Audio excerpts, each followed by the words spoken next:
Welcome. It's time again to celebrate All Saints' Wake, Final Fantasy XIV's version of Halloween. You might be asking, didn't we already have an All Saints' Wake this year? The answer to that question is yes, but it wasn't this year's All Saints' Wake. There was an All Saints' Wake event in January of this year, 2022, but that was the 2021 event, which was postponed due to production delays. Anyway, all the housing districts are decorated, and there are All Saints' Wake criers in the 3 starting cities to tell you about the event. That's weird. They're usually Continental Circus publicists. Anyways, All Saints' Wake is currently active and will last until the morning of November 1st. To participate in this event, you need any class or job at level 15 or higher. This year, there are no specific MSQ requirements, but you might want to at least be up to the Call of the Sea, so that you have airships unlocked and easy access to all 3 starter cities. Speaking of which, take an airship or teleport to Gridania. Then use the Aethernet to go to Maketo's Amphitheater in Old Gridania. On the left, as you enter the amphitheater, you will find the bespectacled peddler, who I'm quite certain is actually Shady Smock from previous years. I'm glad to see she finally got her potty break. She is the holiday vendor and is selling various items for Gil. Ballroom Etiquette Pumpkin Pleasure is a book that teaches you how to eat pumpkin cookies. It will be found in the emote window in the general section with the name Eat Pumpkin Cookie. And it does the same animation as all other eating emotes.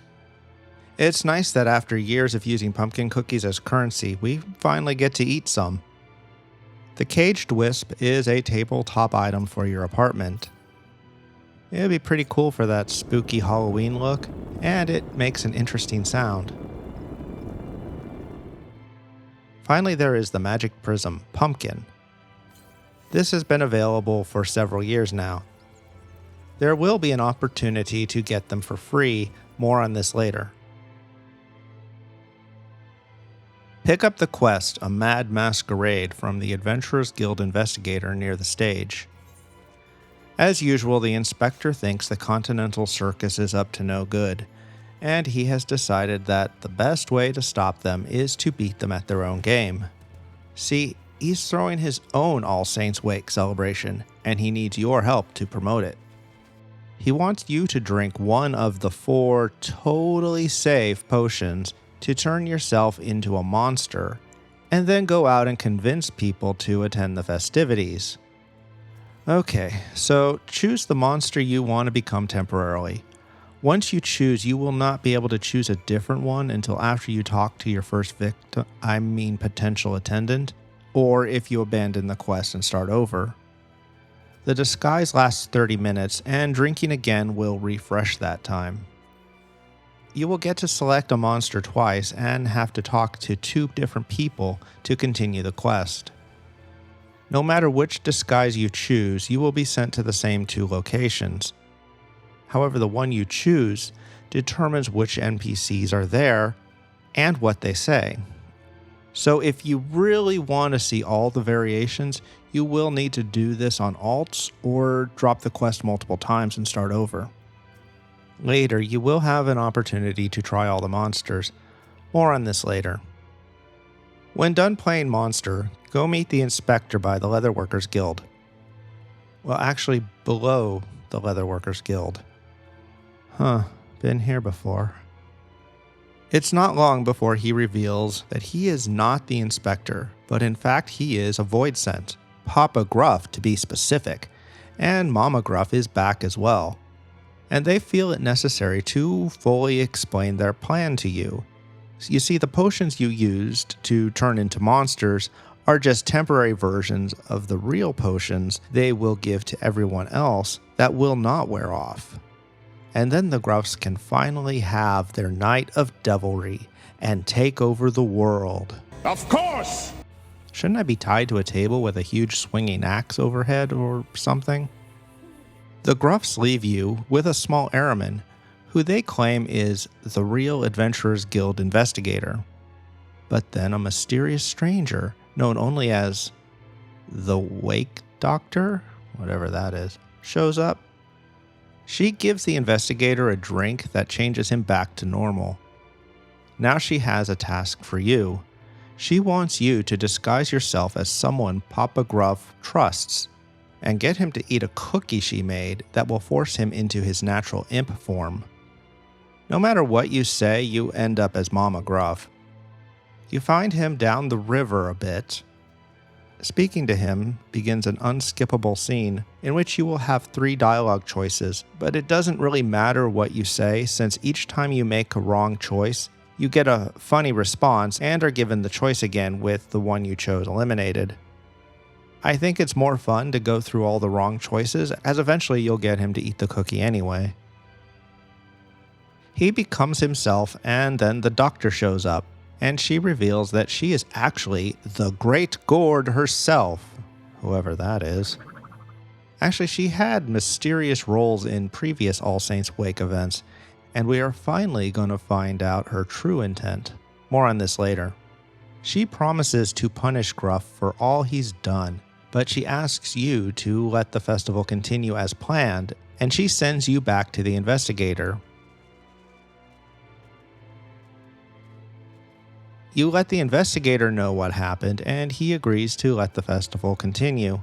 Finishing the quest, you receive the Wake Doctor outfit and an achievement. The outfit is just like the disguise the Great Gourd was wearing. It is fully dyeable, and it does go in the armoire.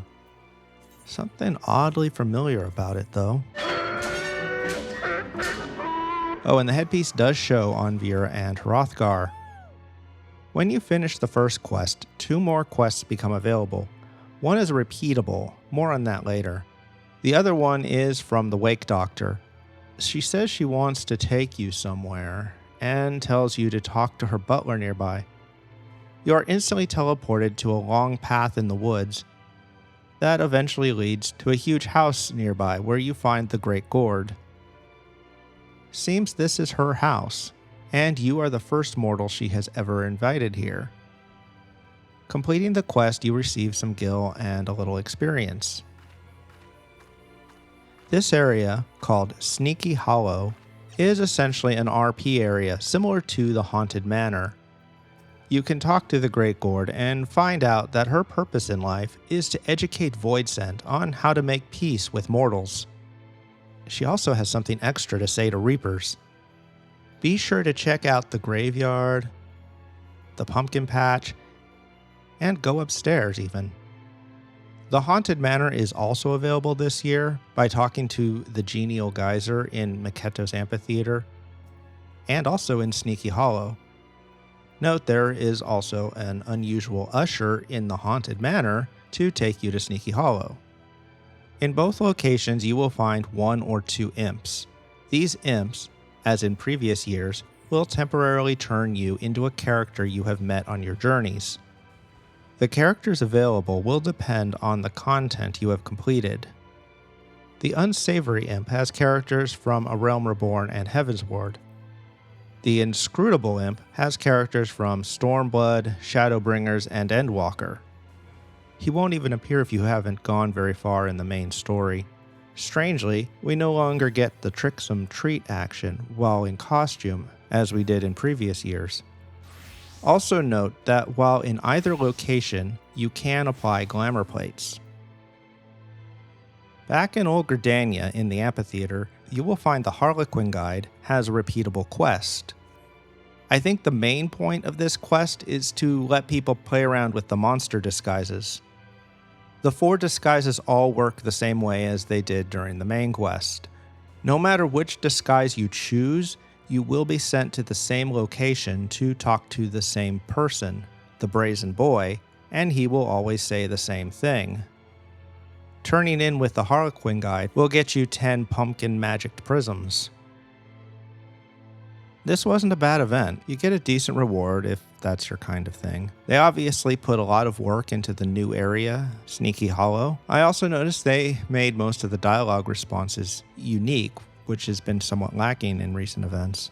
It's an odd choice that the repeatable has absolutely no variation, while the main quest does, which means you'll probably have to do it on an alt. I'm somewhat disappointed there was no dungeon this year. I'm not saying they needed to make a new dungeon. They used the old Haunted Manor dungeon several times, and it was definitely not directly tied to the story each time. Last time we got a new dungeon, and that could have been reused as well. Not everything has to be brand spanking new each time. Holidays should be a mix of tradition and surprise. This year they added several new characters to change into, including several from Endwalker. They even add 6 versions of the Derplander. You know, the guy from the trailers that represents you. Personally, I don't see the resemblance. To me, that seems a little excessive for one character who technically isn't really in the game. Sure, he changes clothes every once in a while, but so do other characters. And many beloved characters are not even represented. Some people have speculated that some characters are not included because they are deceased. That seemed reasonable to me, but then I noticed Minfilia is available. Anyway, I hope you enjoyed this video. Please like, comment, or subscribe, and have a fun All Saints Wake. Goodbye.